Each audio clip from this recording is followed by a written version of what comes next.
Time to farm the enemies, time to farm with 4,000 DPM. This tank is ridiculous. In today's video, we're going to be taking a look at the Tier 8 British Tech Tree Tank Destroyer, the AT-15. The British slow TDs, grinding up to the FE2 and 5B183, are, in most players' minds, rather lackluster. Because why would you ever want to drive a tank that goes 20 and then get to the next tank and then go 20 and then go to the next tank and go 20 and then go to the next tank and go 20 all the way up to the tortoise, and then after the tortoise you will finally achieve a 38 km/h top speed. It's definitely a bit painful, and I'm not going to say that I would enjoy playing the AT-15 for 200 battles to get whatever the required amount of XP it is for the tortoise. But what I will say is that for a few games, I thoroughly enjoy playing this tank every now and then. Why? Well, it's because the AT-15, even after the gun rammer nerf, features 3,855 base damage per minute. That means if you are running adrenaline, you can get over 4,500 DPM, which is kind of insane, especially when you remember that this is tier 8. I mean, there is not a single tier 8 that even gets close to the amount of damage per minute this vehicle has. And it's not like it's, bad in the armor department either. It's not great, but it's got a lot of gun arc because of the fact it's got like this moving piece of metal on the front. It's almost like an oscillating piece of metal on the front. And it's got, decent armor, a lot of hit points, 1,500, which is really good for a tank destroyer. You look at something like the TS5, which is a heavily armored tank destroyer as well, and it's got 300 less HP. So having 1,500 is actually quite good. Tank also has great gun depression at 10 degrees, so it's pretty flexible, surprisingly. But it does have a lot of downsides. It's got big hatches on the roof. It only does 225, 30 damage per shot. And it's not the most accurate, so these are all things you have to keep in mind. But hey, 3.5 second reload is a little ridiculous. That means you can actually out-reload some autoloaders. Like, that's just insane. We are obviously going to make our way as quickly as we can into the, maybe not the front line yet, but we will definitely be going towards the front line. Our team is in mid, and the good news about that is the fact that if they are in mid, we at least have some support. So the Semovente is getting absolutely nuked, which is quite good. We also have the AMX, and there you go, one shell into the AMX. Unfortunately, our Progetto is driving right in front of where we're aiming. There you go. Another 230 damage, and he's gone. We got the SMV in the back. Shell misses. Oh, SMV bounces me, though, which is obviously pretty good. Another shot for 207. And just trying to think of how we want to deal with this situation. Well, here's what I'm thinking. I'm going to ignore the tanks up top, and we're gonna push this Tiger too. Oh god, I didn't realize that there were like multiple tanks here though. Okay, we're gonna put on our adrenaline and we're gonna try and farm out the Tiger too. That's gonna be our plan right now. There's one, there's two, three. Oh, that's already a pretty solid chunk of damage off of his tank. Four. Do not think he enjoyed that. Oh, there you go. We got one shell into the T-32. Two shells into the T-32. Oh my god. Do you start to see where the damage per minute on this tank is just maybe a little overpowered? I mean, just maybe a little, right? And we can see that the armor is also working surprisingly well. We're just going to even... Oh, I guess that works too. Start shooting the T-54 lightweight. Again, 3,800 DPM on this lightweight. I mean, what is bro going to do to counter me? The answer is nothing. There is no counter to the AT. If you are being farmed by this tank, you might as well just throw in the towel because your game's going to be over very quickly. I'm going to obviously start shooting the enemy Progetto and farm him out, again, with 3,800 DPM. There's nothing else in the game that can counter me right now. I mean, this Progetto can try and farm me all day. You can see the armor doesn't really work too well, but look at how many shells we're just pumping into his tank here. We are at now 5,000 damage this game, and oh my god, how did you bounce that TS5? Well, there you go.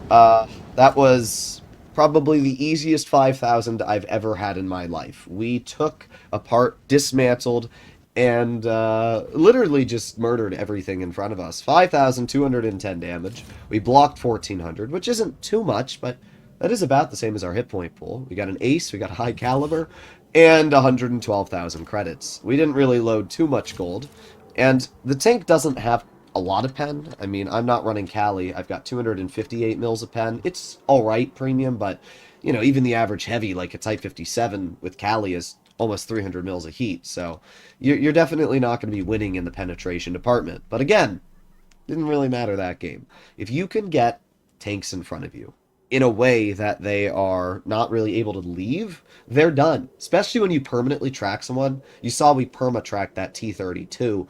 What's he going to do? He's done. Game's over. The moment you get perma-tracked by this tank, if you don't have the ability to repair and get out of that situation fast enough, it's just done. And you're going to just put in the towel. So let's try one more game. The biggest problem you are going to run into when using the AT-15 or any slow tank at that is the map and how your team plays. Because at the end of the day, the AT is a slow tank. It goes 20. And that's not good when you have mediums, which can go 50 to 60 kilometers per hour, and heavies that still go double upwards of 40. If your team decides, hey, I don't want to live anymore, and they YOLO the enemy before you can get there and support them, then sometimes you will lose the game before you even get into position. It is definitely a problem that you will run into, especially with this tank. You have all the DPM in the world, but if your team doesn't allow you to use that DPM, it means literally nothing. So, we'll see what happens here, bro. This 53 is taking up the entire road, and not only that, but he's just, like, stopping. Like, what are you doing, bro? Alright, well, we get a shell into the enemy Borsig, not bad. This 53 had so much room, and look at how he's sitting. Like, really? Bruh. There you go. Like, it's not that hard to position your tank in a not goofy way. So we have the Pharaoh, and I don't really know where to pen the Pharaoh. I mean, I guess we could just load gold and try and pen him in the upper plate. Yeah, that works. The Pharaoh doesn't have, like, the most armor. It's a tier 7 after all, but does have pretty good armor for what it is. Alright, so we are just going to push this action 10. That's the plan right now. I don't know how it's going to work out, but we're going to find out. We've gotten 2 shells into his tank right there. 3 shells into his tank. Oh yeah, it's donezo for you. It is absolutely donezo. And see ya. Yep, that's what happens when I'm the one playing aggressive in this tank. The Borsig, not really sure what his plan is. There you go. I mean, sure, you took 600 off me. Congrats, bro. And now you're dead and you threw your game. Why would you do that? I also find it more disappointing that our team didn't even get the clear on the Borsig, even though that was super easy to do. Well, we get 1 shell into the AFK Pharaoh, 2 shells into the AFK Pharaoh, and 3 shells. I mean, even the Action 10 cannot compete with the level of damage output that we feature here.